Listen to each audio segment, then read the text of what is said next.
ونستهديه ونستغفره ونعوذ بالله من شرور أنفسنا ومن سيئات أعمالنا من يهده الله فلا مضل له ومن يضلل فلا هادي له أشهد أن لا إله إلا الله وحده لا شريك له وأشهد أن محمدا عبده ورسوله اللهم صل وسلم على محمد وعلى آله وصحبه والتابعين بإحسان إلى يوم الدين أما بعد رب اشرح لي صدري ويسر لي أمري واحلل عقدة من لساني يفقه قولي.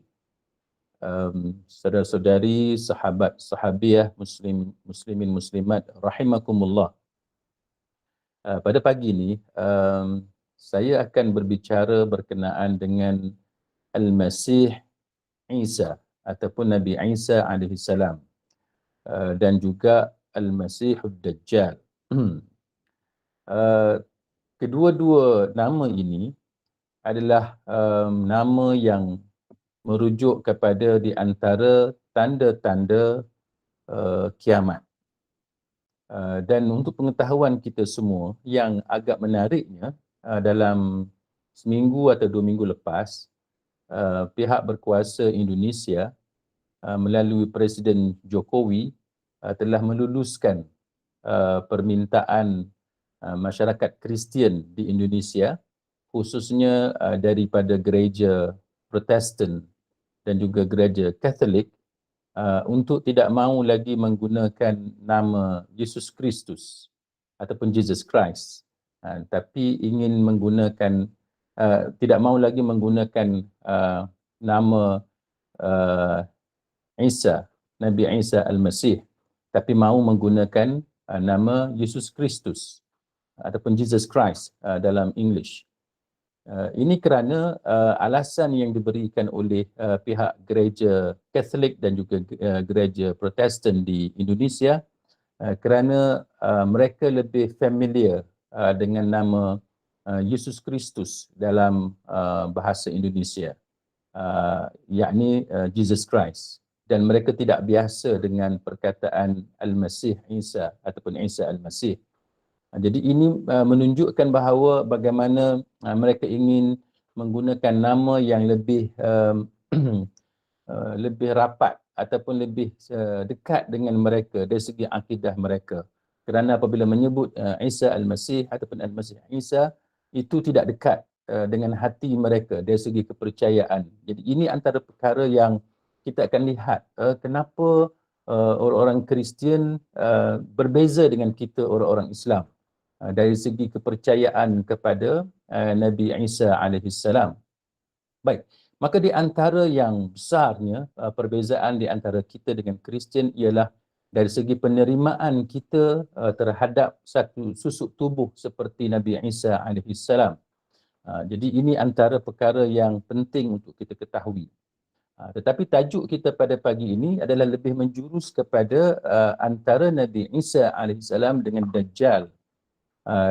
Kerana Al-Masih Isa juga mempunyai perkara-perkara yang luar biasa, yang mana penerimaan itu berbeza di sisi orang-orang Islam berbanding dengan Ad-Dajjal yang juga mempunyai perkara-perkara luar biasa yang akan ditunjukkan di akhirat nanti dengan izin daripada Allah Subhanahu wa taala.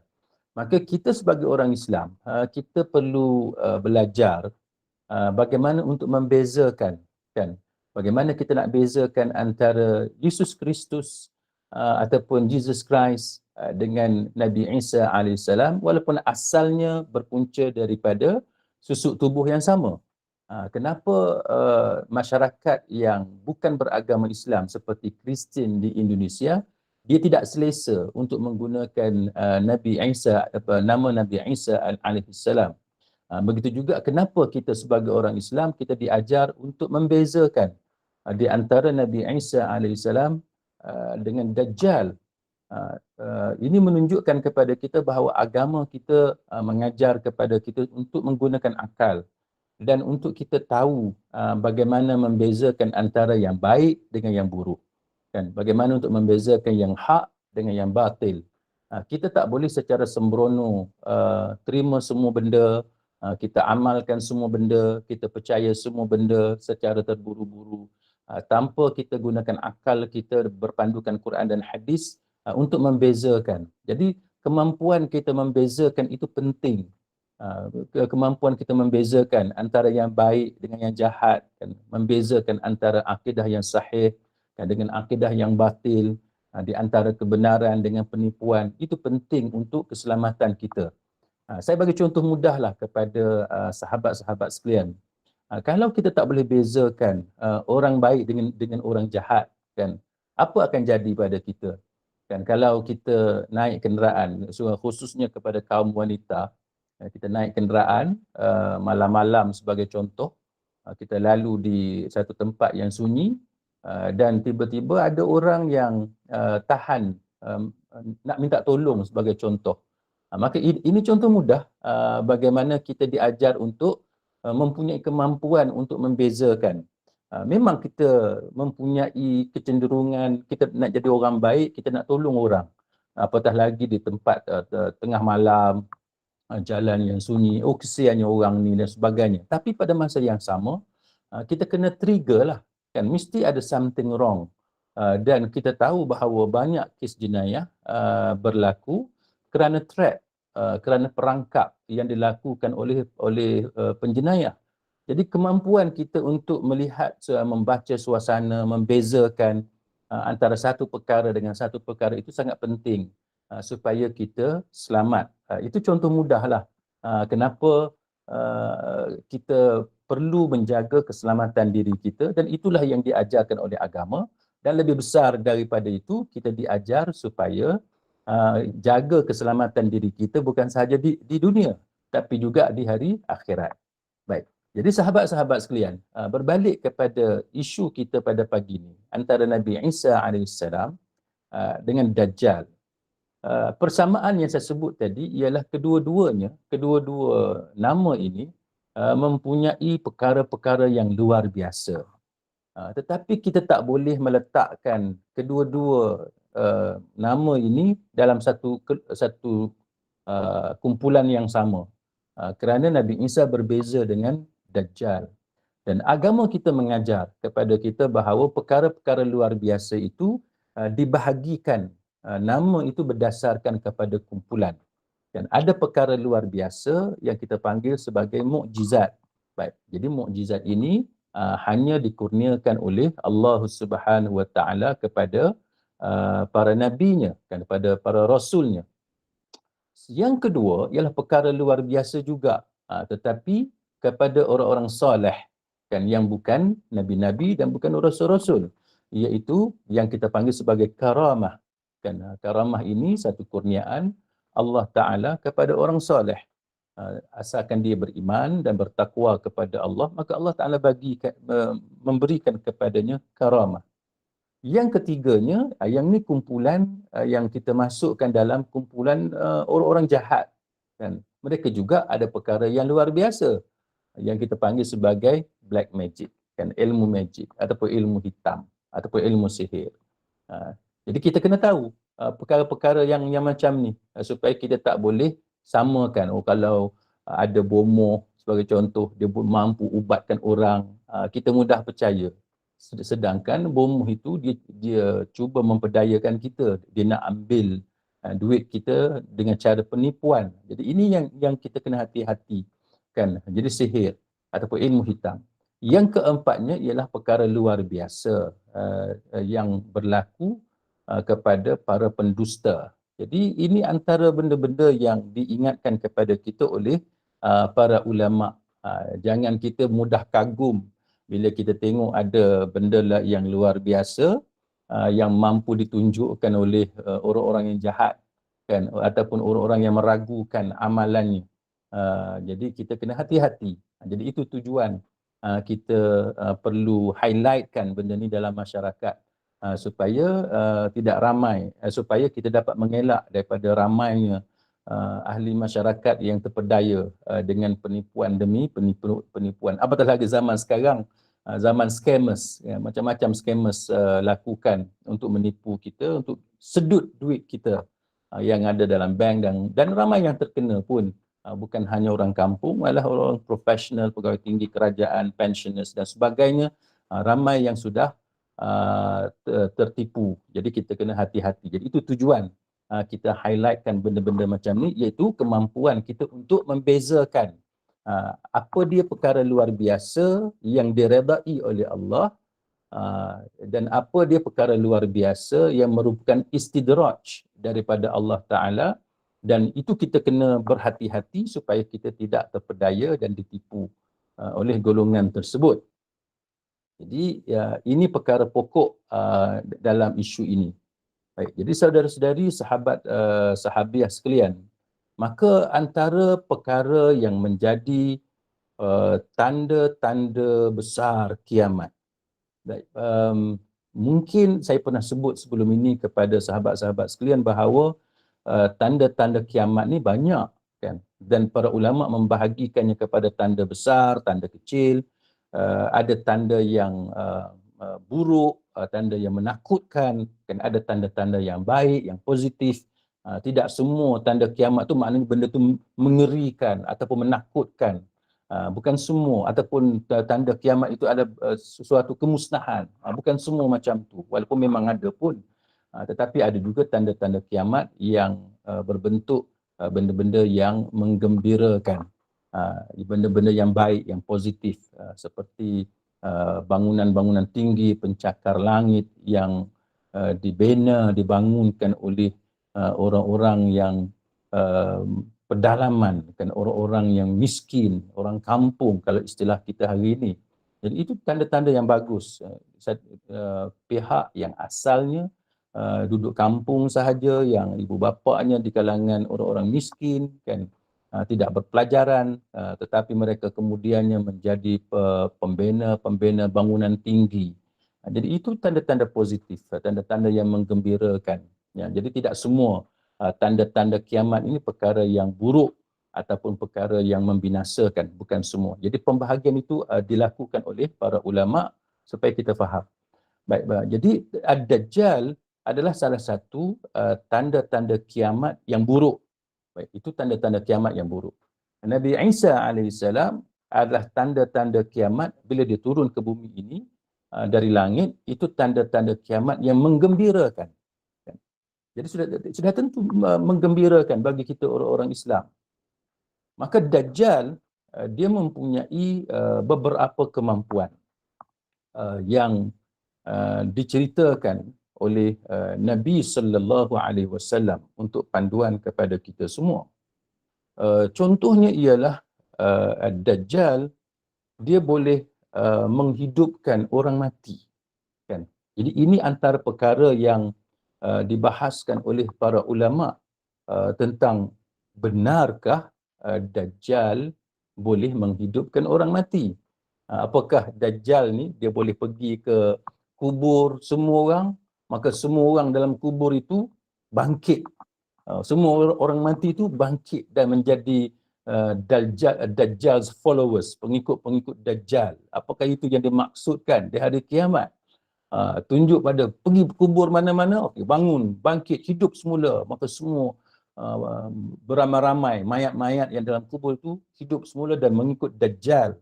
Jadi apakah itu yang dimaksudkan dalam hadis-hadis Nabi sallallahu alaihi wasallam? Jadi ini yang kita kena faham dengan kefahaman yang betul, sebab kita perlu bezakan dengan kefahaman golongan Yahudi yang percaya nanti kebangkitan itu daripada kubur, bangkit beramai-ramai. Jadi apakah kepercayaan kita sama dengan kepercayaan agama lain? Jadi ini yang kita nak belajar pada pagi ini. Baik, istilah Dajjal dapat menghidupkan orang mati yang merupakan salah satu tanda-tanda kiamat. Sebenarnya perkara ini perlu dibicarakan dengan lebih mendalam, dengan lebih teliti, supaya kita dapat gambaran sebenar apa maksud dan peristiwa yang bagaimana Dajjal itu menghidupkan orang mati. Baik, kita sebagai orang Islam, sebagaimana yang saya sebut di awal kuliah tadi, kita berbeza dengan agama-agama lain. Dengan sebab perbezaan itulah kita ada Islam. kan, kita tidak sama dengan agama lain. Maka dalam agama kita, agama Islam, tidak ada sesiapa pun, tidak ada mana-mana pihak pun yang dapat menghidupkan orang mati, melainkan hanyalah Allahu Subhanahu wa Ta'ala. Itu yang kita perlu faham. Dan istilah mati ini juga kita kena faham apa yang dimaksudkan mati. Kan mati bermaksud keluarnya roh dari jasad kita di dunia ini. Kan? Dan kita melangkah masuk ke alam barzakh, kan, alam kubur. Itu yang dimaksudkan mati. Sebenarnya kalau kita lihat definisi mati itu, khurujur roh minal jasad, keluarnya roh dari jasad. Sebenarnya bila kita bincang dari sudut lain, kita tidak mati pun. Kita sentiasa hidup, tapi daripada satu alam ke alam yang berbeza. Cuma mati itu dengan maksud kita mati dalam dunia ni. Tapi kita melangkah masuk ke alam barzakh. Itu yang dimaksudkan mati. Maknanya kita daripada alam roh, alam rahim dalam ibu kita, lepas tu kita melangkah ke alam dunia, kan, kita hidup di alam dunia ini, masa kita dalam rahim ibu, kita daripada janin yang mati, kan, janin yang tidak hidup, kemudian ditiupkan roh. Jadi itu proses mati hidup yang berlaku kepada kita. Tetapi itu adalah perjalanan kita daripada alam roh, kemudian kita alam rahim, kemudian alam dunia ini, kemudian kita melangkah masuk ke alam barzakh, dan banyak lagi peringkat-peringkat lain, alam mahsyar, kan, dan seterusnya ke syurga semua. Insya-Allah kita semua akan dimasukkan ke dalam syurga insya-Allah oleh Allahu Subhanahu wa Ta'ala. Jadi itu proses dia. Jadi kita kena fahamlah maksud mati itu apa. Jadi yang benar-benar dapat menghidupkan orang mati hanyalah Allah. Allah Subhanahu wa Ta'ala. Tidak ada pihak lain. Tidak ada pihak lain. Kalau berlaku pun, berlaku yang bagaimana. Jadi itu yang kita nak perincikan pada pagi ni. Kita dengar Dajjal boleh hidupkan orang mati. Kita dengar Nabi Isa alaihissalam pun dapat menghidupkan orang mati. Jadi ini antara perkara-perkara yang kita perlu detailkan. Baik. Dalam Al-Quranul Karim, surah Al-Hajj ayat 6 hingga 7, Allah Subhanahu wa Ta'ala berfirman, A'udzu billahi minasy syaithanir rajim.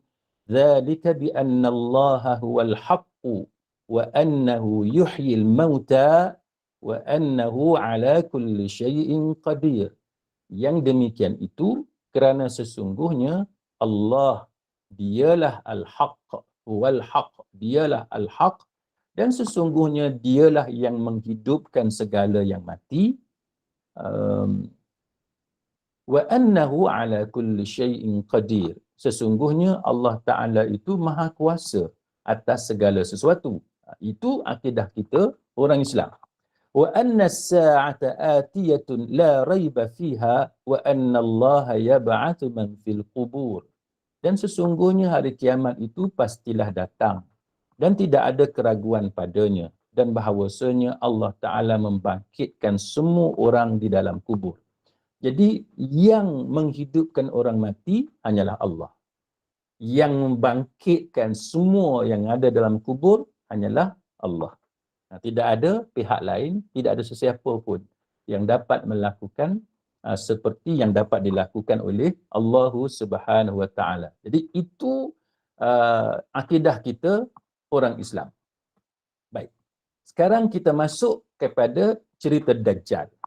Kan, macam mana Dajjal ni pula dia menghidupkan orang mati. Jadi itu yang kita perlu tahu.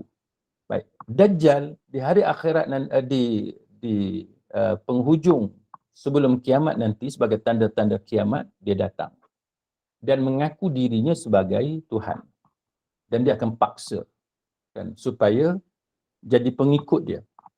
Maka sudah tentu dia cuba melakukan pelbagai perkara untuk meyakinkan manusia bahawa dia ni Tuhan, dan dia akan tunjuk perkara-perkara yang luar biasa Jadi ini antara perkara yang perlu kita belajar, kan.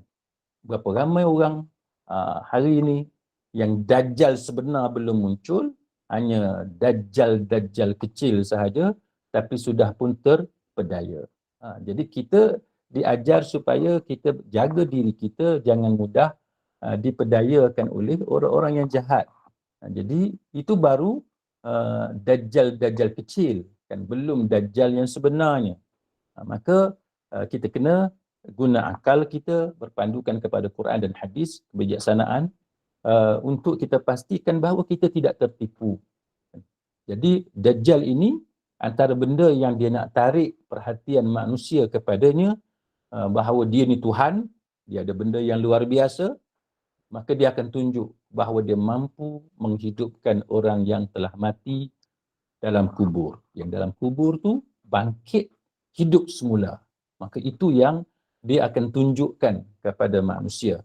Jadi bagi kita yang cerdik, kan, yang menggunakan ilmu kita, yang diberikan hidayah oleh Allah Subhanahu Wa Taala, yang lebih penting kita dilindungi oleh Allah Subhanahu Wa Taala, maka kita akan terselamat daripada penipuan Dajjal.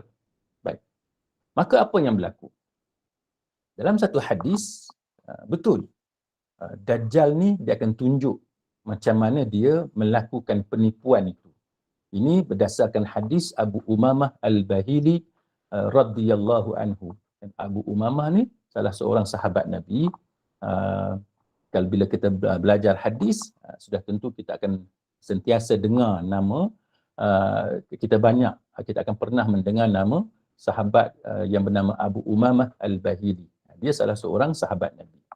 Baik. Jadi Abu Umamah meriwayatkan bagaimana Rasulullah sallallahu alaihi wasallam menceritakan tentang macam mana Dajjal ni ditipu.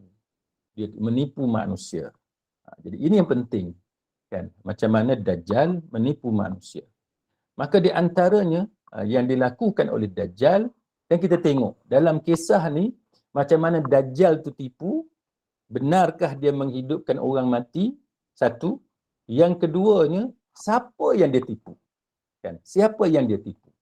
Jadi ini penting bagi kita orang-orang Islam untuk kita jadikan diri kita ni siapa, kan, supaya kita tidak terpedaya dengan cubaan helah penipuan jahat yang cuba dilakukan oleh Dajjal. Antaranya ialah apa yang disebut oleh Nabi sallallahu alaihi wasallam dalam hadis Abu Umamah, ialah wa inna min fitnatihi an yaqula li'arabiyyin. Di antara fitnah Dajjal, Nabi kata wa inna min fitnatihi, di antara fitnah Dajjal ni, dia bercakap dengan satu orang. Dalam hadis ni digunakan istilah li'arabiyyin. Arabi ni maksud dia Arab Badui, kan, Arab kampung, pedalaman. Jadi ini benda yang penting yang kita kena tahu, iaitu kisah ni berlaku di antara Dajjal dengan Arab Badui, kan. Bukan Arab bandar, Arab yang highly educated, kalau istilah sekarang ni Arab professional, bukan. Ini Arab kampung yang tidak berpelajaran, kan. Apa kata Nabi? Nabi kata Dajjal ni dia bercakap dengan orang Arab Badui, dia kata ara'aita imba'astu laka abaka wa ummak. Dia kata, apa pendapat kamu? Kan? Dia kata, apa pendapat kamu? Kamu rasa macam mana? Kan? Tengok, dia kata, kalau aku ni boleh bangkitkan semula, kan, abak, kan, abaka, ayah kamu, aku bangkitkan semula ayah kamu, wa ummak, dan juga ibu kamu, yang dah mati dah, yang dalam kubur, kan, atashhadu anni rabbuk, apakah kamu akan menyaksikan bahawa aku ni Tuhan kamu? Arab apa ni, Dajjal bercakap dengan Arab Badui. Jadi apa respon daripada Arab Badui ni kepada Dajjal? Arab Badui ni kata fayaqul, dia kata na'am, ya, dia kata sebab dapat hidupkan ayah dia semula, dapat hidupkan arwah mak dia semula, kan. Jadi kalau betul boleh hidupkan semula ayah dengan ibu, kamu ni Tuhan lah, dia kata, kamu ni Tuhan. Fayat fayatamatsalu fayatamatsalu lahu syaitanan fi surati abihi wa ummi. Jadi Dajjal ni dia berpakat dengan setan. Ya, dia berpakat dengan setan. Dan ini yang kita selalu sebut, pawang-pawang, dukun-dukun. Zaman kita hari ini pun kan yang menggunakan setan, menggunakan jin-jin yang jahat ni. Jadi benda ni benda yang sangat dilarang dalam agama. Kan, sebagaimana kita dilarang buat komplot aktiviti jahat dengan penjahat macam tu lah. Kan tak boleh, kan kita tak boleh. Kita orang baik, kita jaga diri kita, kita jangan buat jenayah, berpakat dengan orang penjahat, itu tak boleh. Kan. Samalah juga dengan keadaan ini, Dajjal dia berpakat dengan syaitan. Dia berpakat dengan syaitan. Jadi fayatamatsalu lahu syaitanan fi surati abihi wa ummi. Jadi setan ni ada dua ekor syaitan. Boleh saya sebut dua ekor syaitan. Dua syaitan. Kan dua syaitan yang mana dia ni menjelma dan menyerupakan dirinya dalam bentuk fi surah, dalam bentuk ayah dia dengan mak dia. Baik, maknanya apa? Maknanya bukan Dajjal itu menghidupkan ayah dia. Kan bukan Dajjal itu menghidupkan ibu dia. Tapi Dajjal dia berpakat dengan setan, dan setan ni yang muncul lihat pada luaran itu, zahirnya itu ayah dia. Oh, ayah dia hidup. Sebenarnya bukan ayah dia, itu setan.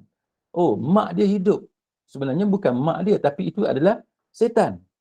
Maka apa yang berlaku bila kedua-dua syaitan ini dia muncul, maka fayaqulan, kedua-dua syaitan itu berkata kepada Arab Badui itu, ya bunayya, kan, ittabi'hu fa innahu rabbuk. Wahai anakku, ayah ni, setan ni yang menyamar sebagai ayah dia, dan juga mak dia yang bukannya mak pun tapi setan yang menyamar sebagai mak dia, beritahu dekat dia, ikutilah dia, ikutilah Dajjal. Ya, sesungguhnya dia adalah Tuhan kamu. Ikutilah dia, sesungguhnya dia adalah Tuhan kamu. Jadi ini antara benda yang perlu jadi pelajaran kepada kita. Hadis ni, hadis Imam Ibn Majah, hadis sahih. Baik, apa yang berlaku dalam peristiwa ini? Nombor satu, sahabat-sahabat sekalian, nombor satu, ia berlaku kepada satu orang Arab Badui. Dalam bila di kalangan Arab, bila kita sebut Arab Badui, kita nak faham Arab Badui ni apa. Baik, maka kalau kita tengok konteks kita di Malaysia, di Singapura, Indonesia, kan, di Nusantara ini, di kawasan kita ini, Arab Badui ni kalau bahasa kita ni orang pedalaman, orang yang jauh dari bandar-bandar, daripada pusat ilmu, orang yang tidak terdedah kepada perkembangan ilmu, orang yang tidak educated, yang tidak berpelajaran. Kan, itu maksud Arab Badui. Kan, Arab Badui ni dia bukan seorang yang beradab, bukan seorang yang beretika. Kalau kita ni kita ada adab, kita ada etika, kita bukan main rempuh ikut suka kita, sebab kita orang yang berpelajaran, kita orang yang berakhlak, kan, ada syarsiah. Tapi Arab Badui, orang kampung yang duduk di pedalaman ni, mereka ni kasar, kan, mereka tidak ada etika, tak ada adab. Saya minta maaf lah, saya sebut bukan nak hina sesiapa, tapi kalau kita tengok, kita banding mudahlah, kita yang hidup di bandar ni, orang yang berada, orang yang ada pendapatan yang bagus dan sebagainya, orang yang berpelajaran, bandingkan dengan rumah orang pedalaman yang tidak berpelajaran, kan, yang tak ada adab, tak ada etika, ada beza tak? Kan? Ada beza. kita masuk rumah orang di bandar yang profesional, yang ada pekerjaan dan sebagainya ni, kita masuk rumah dia bersih, kemas kan, toiletnya bersih dan sebagainya. Itu menunjukkan bagaimana standard seseorang tu. Kalau kita pergi kampung, biasalah kadang-kadang tandas pun uh, minta maaf lah nak sebutkan, dengan kotornya dan sebagainya. Jadi itu perbezaan yang ketara di antara orang yang berpelajaran dengan orang yang tidak berpelajaran dan sebagainya. Maka yang dapat ditipu ini adalah Arab Badui, kan, Arab Badui. Maka kita sebagai orang yang ada pelajaran, kan, kita yang banyak mengaji, kan, insya-Allah ilmu yang bermanfaat, maka ini dapat melindungi diri kita, kan. Kita jangan jadi orang yang bodoh. Dan kebodohan ni bukan sahaja dia boleh berlaku kepada orang kampung, orang Arab Badui, orang pedalaman, orang Ulu, kita sebut Ulu Kelantan, Ulu Terengganu, Ulu Perak dan sebagainya, Ulu. Tapi ada ketikanya kebodohan juga berlaku kepada orang yang kita kata profesional tadi.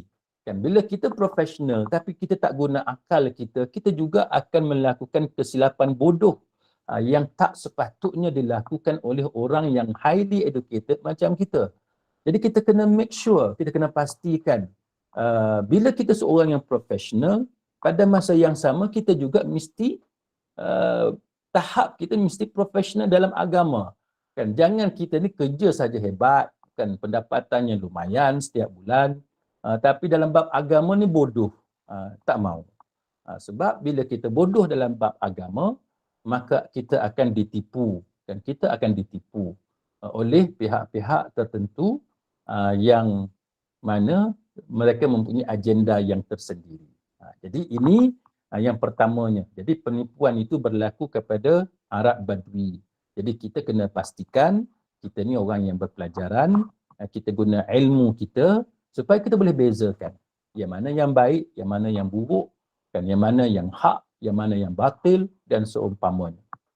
Baik, kemudian hadis ini juga menceritakan kepada kita bahawa sebenarnya yang dilakukan oleh Dajjal bukan dia hidupkan orang mati.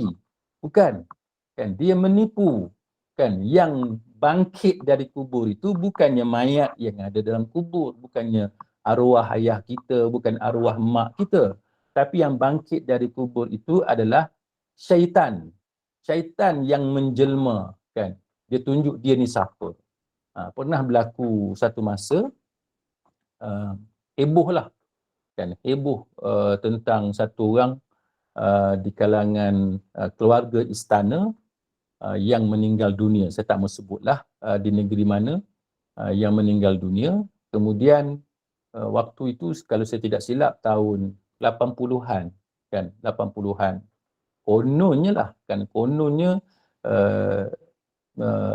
ahli keluarga istana tersebut memakai susuk, kan. Maka hebohlah. Kononnya dia nampak dia ni di istana, nampak dia ni berjalan begitu begini dan sebagainya. Baik. Cerita macam ni, sahabat-sahabat sekalian, kita buat andaian, katalah betul sekalipun yang kita nampak tu sebiji macam hamba Allah tersebut, maka apakah kita nak kata dia bangkit dari kubur? Tak. Kan? Kita orang Islam, kita percaya bahawa once you mati, you takkan bangkit dari kubur melainkan pada waktu yang telah ditetapkan oleh Allah Ta'ala. Tidak ada orang yang mati zaman kita sekarang ni, contohnya hari ni mati, tiba-tiba esok dia keluar dari kubur. Itu tidak berlaku. Kan? Akidah kita orang Islam, itu tidak berlaku. Habis tu yang kita nampak tu apa? Yang kita nampak tu yang orang Melayu kata hantu. Kan? Yang orang Melayu kata tu hantu. Maknanya syaitan cuba mengganggu kita. Dan kita nampak bayang-bayang, nampak itu, nampak ini, itu adalah gangguan. Dan kita telah belajar sebelum ini, kalau kita diganggu, kan, kita nampak apa-apa yang pelik, kita dengar apa-apa yang luar biasa, yang menjadi gangguan kepada kita, maka nasihat para ulama ialah ignore, kan. Jangan ambil tahu, jangan peduli, biarkan gangguan tersebut dia akan hilang macam tu sahaja insya-Allah dengan amalan-amalan kita dan sebagainya. Baik. Jadi berbalik kepada cerita tadi, apa tujuan dia? Tujuan dia supaya iktiraf Dajjal ni sebagai Tuhan. Jadi kononnya arwah ayah kita, arwah mak kita keluar daripada kubur dan minta kita dan iktiraf yang ni Tuhan, Dajjal ni Tuhan. Jadi itu tujuan yang dilakukan oleh Dajjal. Jadi berdasarkan kepada kisah ini, maka ini menunjukkan kepada kita Dajjal tidak boleh menghidupkan orang mati. Kan? Yang dilakukan oleh Dajjal adalah penipuan. Jadi Dajjal bukan dia pergi kepada kubur, semua kubur yang mayat dan kubur itu akan hidup, akan keluar daripada kubur masing-masing. Dia tak jadi macam tu. Dan itu adalah penipuan. Jadi sebab tu di awal kuliah tadi saya sebut bahawa penting bila kita nak jadi orang yang beriman, kita nak jadi orang Islam, orang yang mukmin, orang yang soleh, orang yang bertakwa, kita ada ilmu dan ilmu yang bermanfaat yang boleh jaga diri kita dengan hidayah daripada Allah. Kita boleh bezakan yang hak dengan yang batil, yang benar dengan yang palsu, yang baik dengan yang buruk supaya kita selamat di dunia dan juga di hari akhirat. Itu peristiwa yang pertama. Kan? Peristiwa yang kedua pula adalah peristiwa yang mana Dajjal ni betul-betul menghidupkan orang mati. Kan? Itu yang kedua. Betul-betul menghidupkan orang mati. Dan ini diceritakan oleh Abu Sa'id radhiyallahu anhu. Ini dalam hadis dalam hadis Bukhari yang mana Abu Sa'id menceritakan bahawa Nabi sallallahu alaihi wasallam menceritakan tentang Dajjal. Ya'ti Dajjalu wa huwa muharramun alaihi an yadkhula niqab al-Madinah. Dajjal ni dia datang. Tapi walaupun dia datang tapi dia boleh pergi mana-mana tapi dia tak boleh masuk Madinah. Dia diharamkan daripada masuk ke jalan Madinah. Dia tak boleh. Maka bila dia tak boleh masuk Madinah, fayanzilu ba'da as-sibakhil lati lil Madinah.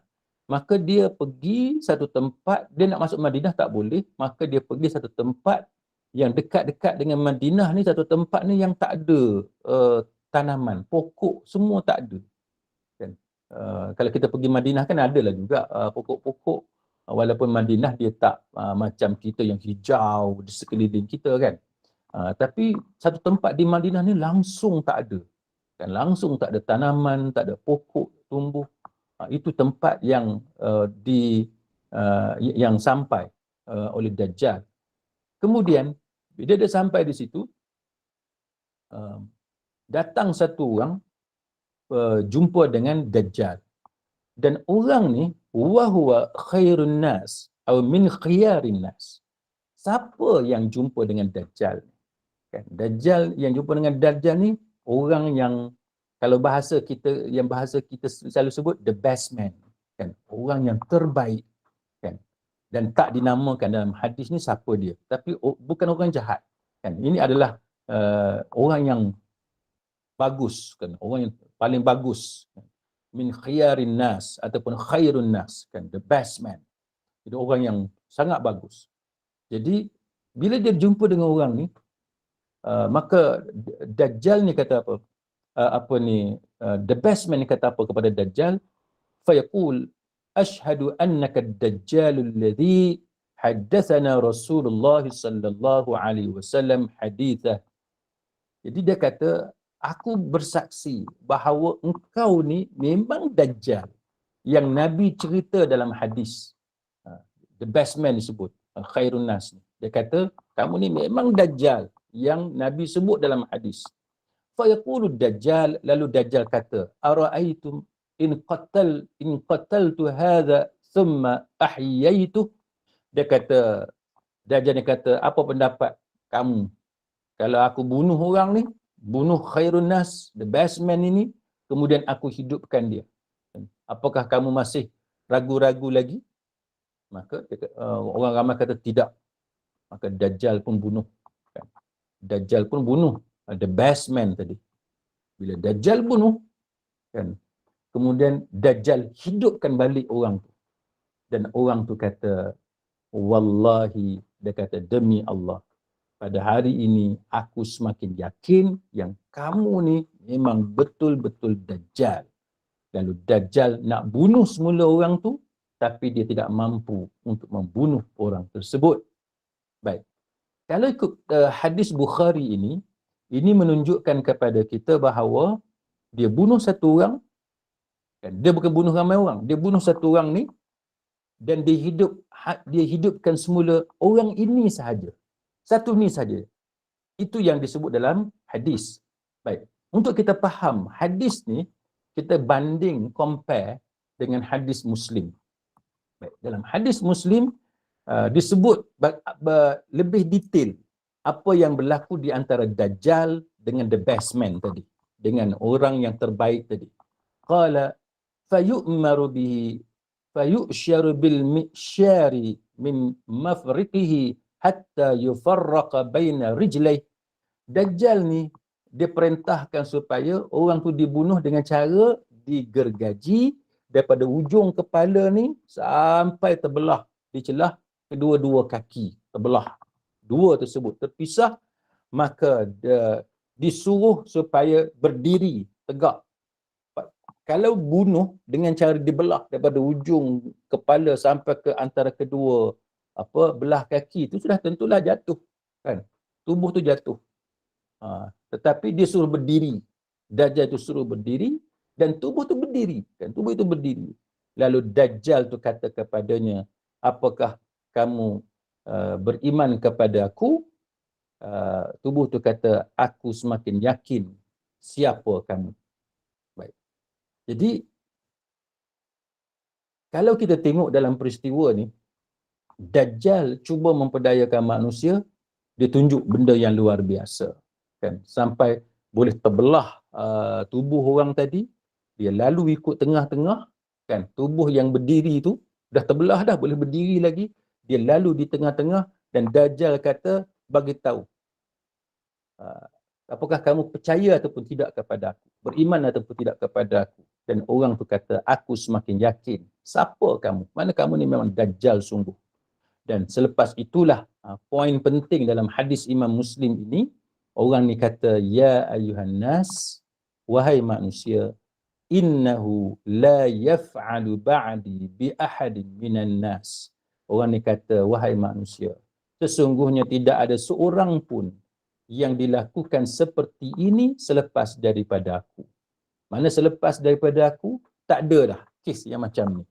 Jadi hadis ni menceritakan bahawa peristiwa Dajjal menghidupkan orang mati hanya berlaku kepada orang ini sahaja, satu orang. Dia tak berlaku kepada dua, kepada tiga, kepada ramai orang, kepada orang lain. Tak.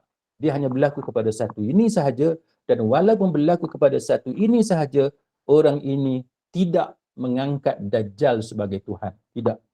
Dia adalah the best man yang hadis sebut khairun nas ataupun min khiyarin nas, kan? Dia orang yang paling bagus dan dia ini mengetahui bahawa itu adalah Dajjal dan Dajjal bukan Tuhan. Walaupun Dajjal tunjuk kepada dia macam mana dia dapat belah tubuh itu kepada dua, Dajjal berjalan di tengah-tengah melalui tubuh yang terbelah dan tubuh itu tidak jatuh, tetap berdiri walaupun telah digergaji daripada hujung kepala sampai kepada kedua-dua belah kaki, tetapi orang itu tetap enggan untuk mengiktiraf Dajjal itu sebagai Tuhan.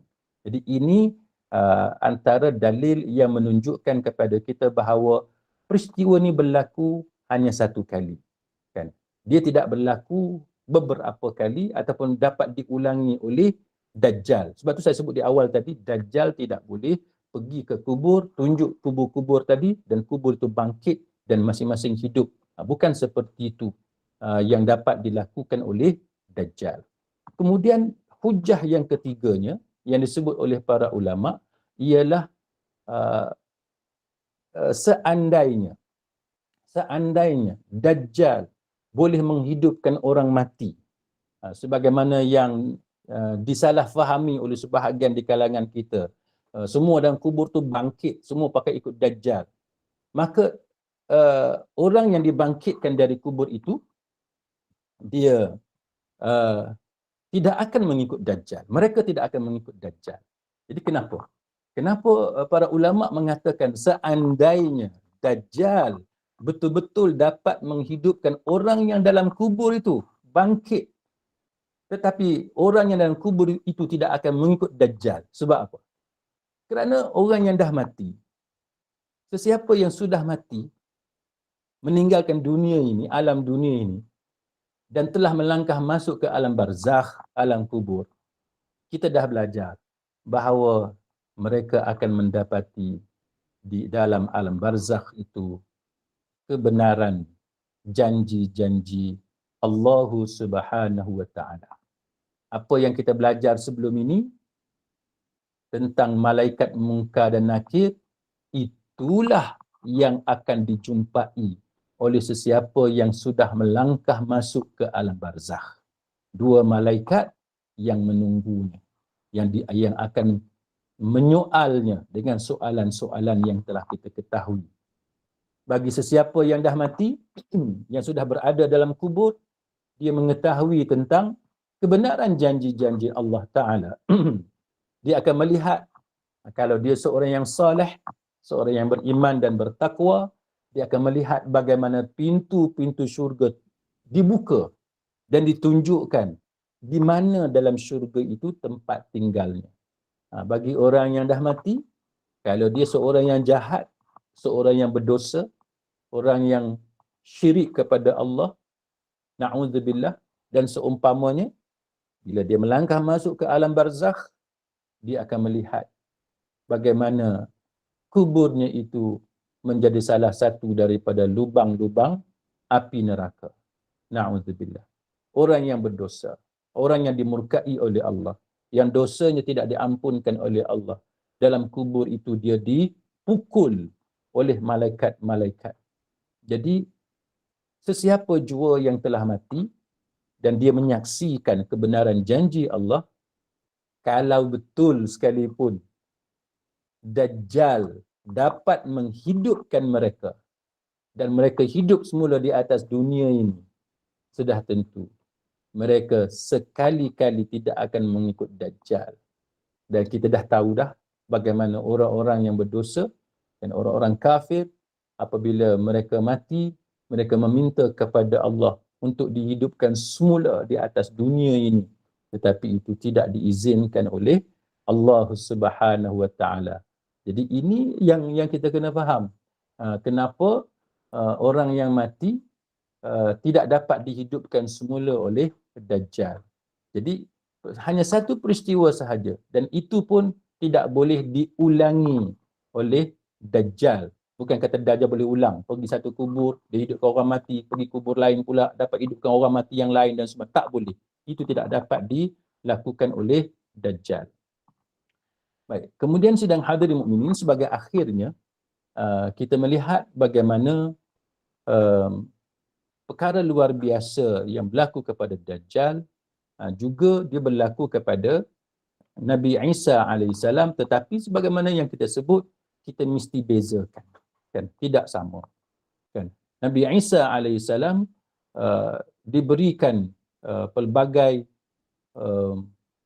perkara yang luar biasa yang kita sebut sebagai mukjizat, yang kita sebut sebagai mukjizat. Menghidupkan orang mati, menyembuhkan penyakit kusta, mengembalikan penglihatan orang yang buta dan seumpamanya. Jadi ini antara kelebihan yang ada kepada Nabi Isa AS. Dan pada masa yang sama juga, yang kita telah pun huraikan tadi, ada juga perkara-perkara istidraj, perkara luar biasa yang dapat dilakukan oleh Dajjal, tapi itu tujuannya untuk menyesatkan manusia yang disesatkan oleh Allah Subhanahu wa taala. Cuma beza antara kita dengan orang-orang Kristian ialah, bagi kita orang Islam, Nabi Isa AS, walaupun ada perkara luar biasa yang kita panggil sebagai mukjizat, itu tidak mengangkat Nabi Isa AS sebagai Tuhan. Berbeza dengan Kristian, kan? Kristian menganggap bahawa oleh kerana Nabi Isa AS dapat menghidupkan orang mati, Nabi Isa alaihissalam dapat mengembalikan penglihatan orang yang buta. Nabi Isa alaihissalam dapat menyembuhkan penyakit kusta. Maka itu menunjukkan bahawa itu menjadi dalil dan bukti bahawa Nabi Isa alaihissalam adalah Tuhan. Jadi itu beza antara kita orang Islam dengan agama Kristian. Bagi kita, doktor yang dapat merawat penyakit kusta itu tidak mengangkat darjat doktor itu menjadi Tuhan.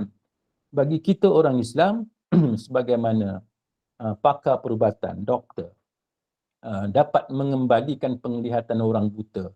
Tambah pula zaman sekarang ni dengan derma organ dan sebagainya, orang yang buta dapat melihat kan, dengan teknologi perubatan dan sebagainya, dengan kepakaran yang ada, maka orang yang buta dapat melihat.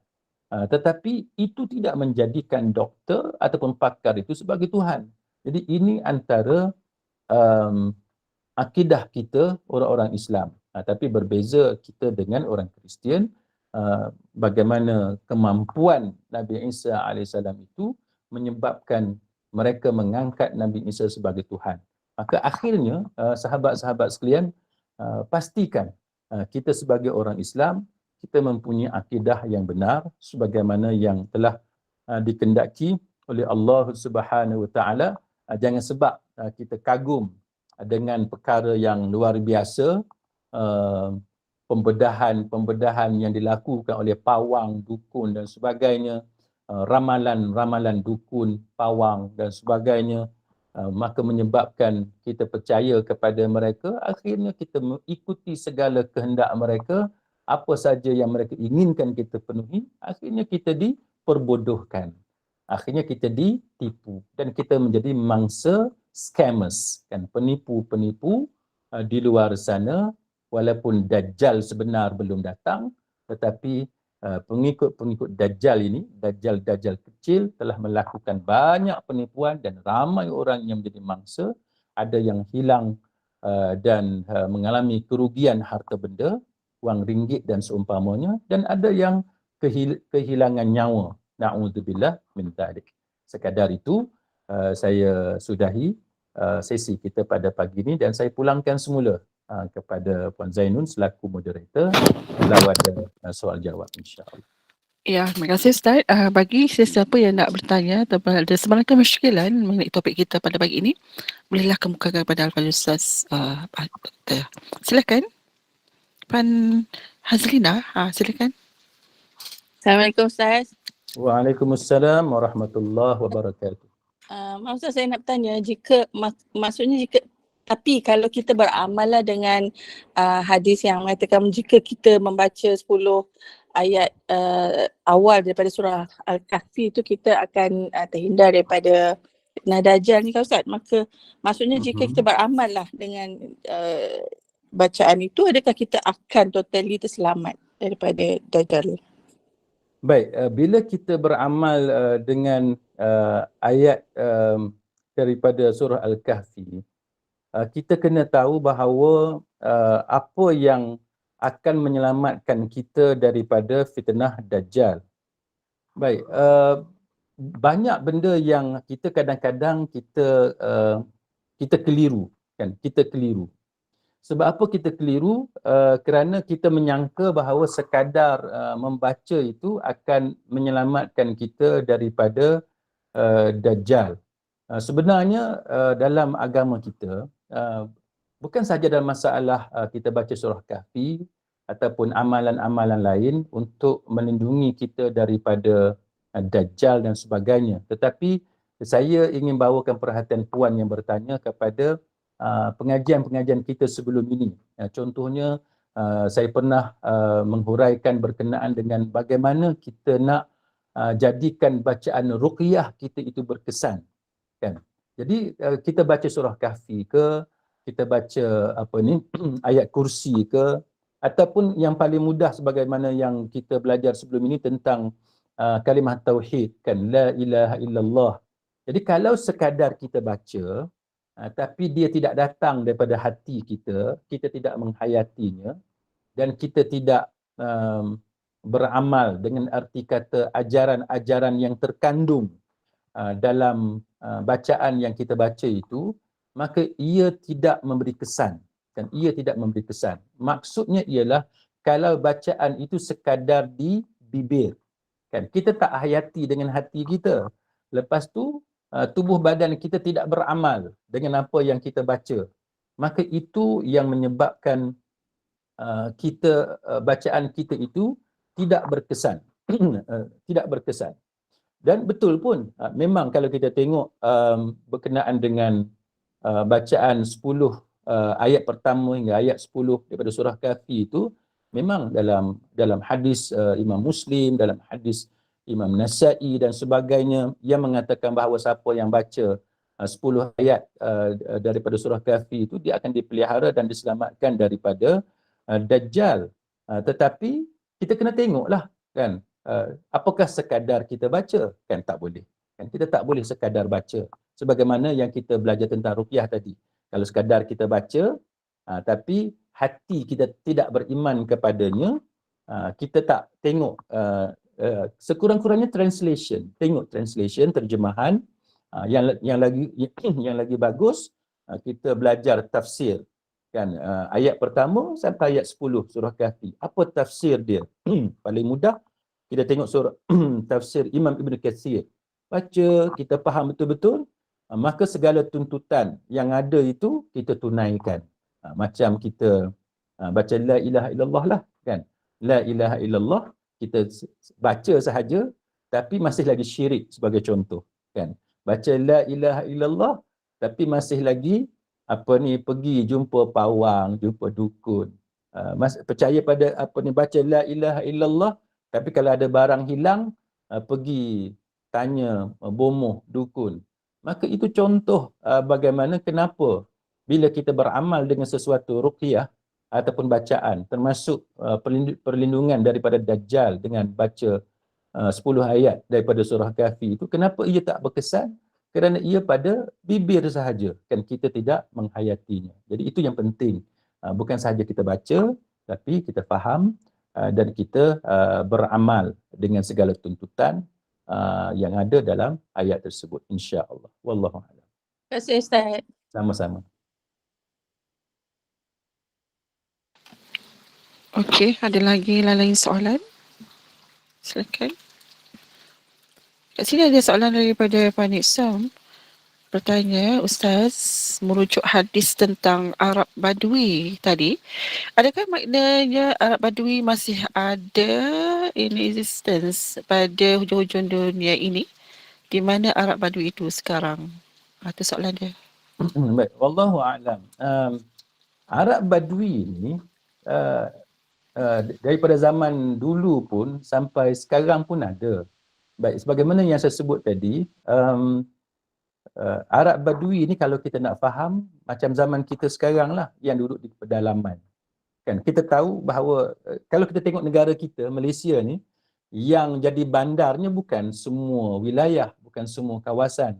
Yang jadi bandar, ibu kota, ibu negeri, bandar besar dan sebagainya, pusat perniagaan hanya pada tempat-tempat tertentu. Malaysia kita yang kecil ni pun, kan, Malaysia kita yang kecil ni pun masih banyak lagi kawasan pedalaman, ulu-ulu. Kita tengok orang asli pun ada dan sebagainya. Jadi itu contoh mudah. Maka kalau kita tengok Arab Saudi sekarang pun, Yaman, kan, Syria, kawasan padang pasir yang jauh daripada bandar dan sebagainya, masih ada lagi, kan, ramai lagi. Dan kalau sesiapa yang pernah bekerja di Saudi ataupun di negara Arab, mereka tahu bagaimana wujudnya golongan pedalaman ni, kan, sampai sekarang masih ada. Dan dengan izin Allah Ta'ala, sampai kepada akhir zaman pun masih wujud orang kampung yang jauh dari bandar. Bukan sahaja di negara Arab, tapi juga di negara-negara lain. Wallahu'alam.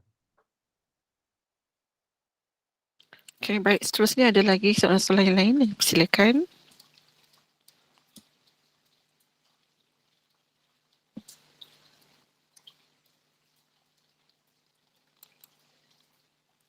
Assalamualaikum Ustaz. Waalaikumsalam warahmatullahi. Saya ingin bertanya, sejauh manakah kita dapat percaya kepada cerita-cerita yang menceritakan tentang mimpi seseorang bertemu dengan orang yang telah mati, ibunya ke ayahnya, dan dicerita dengan panjang lebar. Itu yang baru saya nampak dalam viral baru ni, seorang perempuan muda menceritakan tentang bagaimana kawannya atau seorang menceritakan dia bertemu dengan ibunya dan bagaimana ibunya menceritakan keindahan dia dalam kubur, tak perlu ditanya oleh malaikat dan sebagainya. Terima kasih Ustaz. Baik, wallahu alam. Saya percaya minggu lepas pun dah ada soalan yang lebih kurang macam ni. Tapi mungkin ada sedikit beza lah. Baik, sebagaimana jawapan saya minggu lepas, iaitu kalau mimpi itu mimpi kita jumpa dengan orang yang dah mati. Baik, para ulama telah pun membahaskan, membincangkan tentang tajuk ini, dan mereka telah membuat kesimpulan bahawa apabila kita yang hidup kita mimpi jumpa orang yang dah mati, maka itu adalah antara contoh mimpi yang benar. Kalau dalam istilahnya dipanggil sebagai ru'yah sadiqah. Kan, ru'yah sadiqah, mimpi yang benar. Tetapi tertakluk kepada syarat-syarat tertentu. Jadi yang ni yang kita kena hati-hati.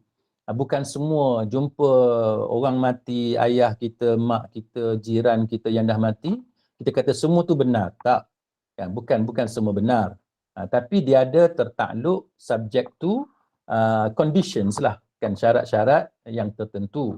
Antaranya ialah apabila apa yang berlaku dalam mimpi itu sesuai dengan kebenaran. Kan, sesuai dengan kebenaran. Dia kata bahawa katalah kita jumpa orang mati dalam mimpi kita, dia minta kita bayar hutang dengan satu hamba Allah sebanyak RM100. Kita sedar dari tidur, kita pergi jumpa dengan orang tu, betul. Memang si mati ada hutang RM100. Maka mimpi itu benar. Dan kita tolong bayarlah sebagaimana permintaan si mati itu dalam mimpi. Sebab apa? Sebab kita kata ru'yah sadiqah, mimpi benar, kerana bila kita banding dengan fakta yang benar, dia betul. Kan? Dia selari, dia sama. Tetapi kalau dalam mimpi itu, walaupun kita jumpa dengan orang yang dah mati, tapi dia suruh kita melakukan perkara yang haram, yang bertentangan dengan agama dan sebagainya. Dia suruh sembelih ayam dan letak di satu gua sebagai contoh. Maka itu adalah mimpi bohong, mainan syaitan yang kita jangan layan. Kita tak boleh layan mimpi yang macam tu sebab ia bohong. Ia permainan syaitan. Tapi dalam perkara yang kita tidak boleh pastikan. Contoh macam tadilah dalam soalan tadi, kita jumpa dengan si mati dalam mimpi, si mati itu kata dia gembira sekarang, dia dapat nikmat daripada Allah Subhanahu Wa Taala. Maka kita tak boleh nak pastikan sebab kita tak tahu, kita nak cek di mana. Cuma dalam kes yang macam tu kita husnuzan, kita baik sangka, kan, alhamdulillah, mudah-mudahan mimpi itu benar, mudah-mudahan arwah mendapat rezeki daripada Allah, nikmat daripada Allah sebagaimana yang diceritakan dalam mimpi, dan kita doakan dia. Jadi itu sikap kita bila ada orang ceritakan kepada kita, orang ni mimpi sekian-sekian. Jadi kalau mimpi tu mimpi yang elok, kita doakan, kita puji Allah, alhamdulillah, mudah-mudahan itu mimpi benar dan dia mendapat apa yang dijanjikan oleh Allah Subhanahu Wa Taala dalam nikmat-nikmat Allah Taala. Tapi kita tak payahlah taksub dengan cerita-cerita macam tu menyebabkan kita angkat orang tu seolah-olah dia wali apa semua ni. Yang tu kita jangan taksub. Jadi sekadar mimpi yang benar, kita doakan itu adalah benar dan dia benar-benar mendapat rezeki di alam barzakh daripada Allah Subhanahu Wa Taala. Wallahu a'lam. Okey, baik. Terima kasih. Okay. Sama-sama. Dan ada ni akhir soalan terakhir lah ya. Nisa bertanya, semasa kita tidur tu roh keluar dari jasad, parti kecil lah kiranya. Di mana roh tu berada ketika itu? Baik, wallahu alam. Saya percaya yang ni pun kita pernah jawab dalam sesi yang lepas. iaitu dalam Quran pun memang ada sebut berkenaan dengan itu, di mana sebenarnya itu kita tidak diberitahu. Dan kalau kita tahu pun, saya percaya tidak ada sebarang perkara yang boleh kita lakukan. Jadi apa yang disebutkan dalam ayat sebelum ini yang telah pun kita baca dalam sesi yang lalu, iaitu Allah Ta'ala memberi peluang kan kepada orang yang hidup dan bertemu dengan orang yang mati sewaktu orang yang hidup itu tidur. Jadi berlaku dalam mimpi. Selepas itu Allah Ta'ala menahan roh orang yang mati dan orang yang hidup itu akan kembali semula ke jasadnya. Tetapi di mana itu tidak diberitahu kan oleh para ulama yang muktabar dalam kitab-kitab tafsir. Jadi itu menjadi rahsia Allah Subhanahu Wa Taala, kehebatan ilmu Allah Taala yang tidak mampu kita jangkaui. Kita adalah hamba Allah Subhanahu Wa Taala yang mana kita beriman sekadar apa yang Allah Ta'ala sampaikan kepada kita. Yang selain daripada itu kita dihalang daripada mereka-reka cerita-cerita yang tidak bersumberkan daripada Al-Quran ataupun hadis-hadis Nabi sallallahu alaihi wasallam. Wallahu a'lam. Baik, terima kasih Ustaz atas penjelasan dan pencerahannya. Jazakallah khairan kepada Ustaz Al-Fadhil Ustaz Dr. Ahmad Jalani atas perkongsian ilmu pada pagi ini mengenai Al-Masih Isa dan Al-Masih Ad-Dajjal, yang mana sifat kedua-dua mereka ini yang akan membawa ajaran dan jalan masing-masing agar mengikut mereka yakin dengannya, dan mereka berdua juga akan bertemu di akhir zaman itu nanti. Dan turunnya Nabi Isa ke bumi ini mempunyai peranan menyelamatkan manusia dari fitnah Dajjal dan membersihkan segala penyimpangan agama. Apa yang pasti, perkabaran ini adalah sebagai peringatan agar kita tidak lalai daripada mentaati perintah Allah SWT dan mengikut sunnah Nabi Muhammad SAW.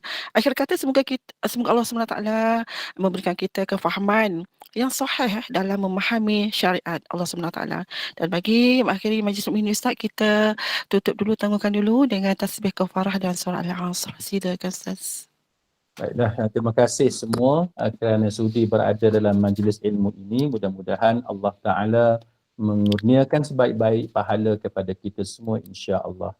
Marilah kita berdoa kepada Allah. Allahumma inna nas'aluka ilman nafi'a wa rizqan tayyiba wa amalan mutaqabbala. Ya Allah, sesungguhnya kami memohon kepada Engkau ilmu yang bermanfaat, rezeki yang baik dan amalan yang diterima oleh-Mu. Subhanakallahumma wa bihamdik asyhadu an la ilaha illa anta astaghfiruka wa atubu ilaik.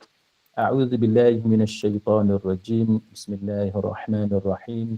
Wal 'asr innal insana lafi khusr illa alladhina amanu wa 'amilus salihat wa tawasaw bil haqq wa tawasaw bis sabr wa billahi taufiq wal hidayah.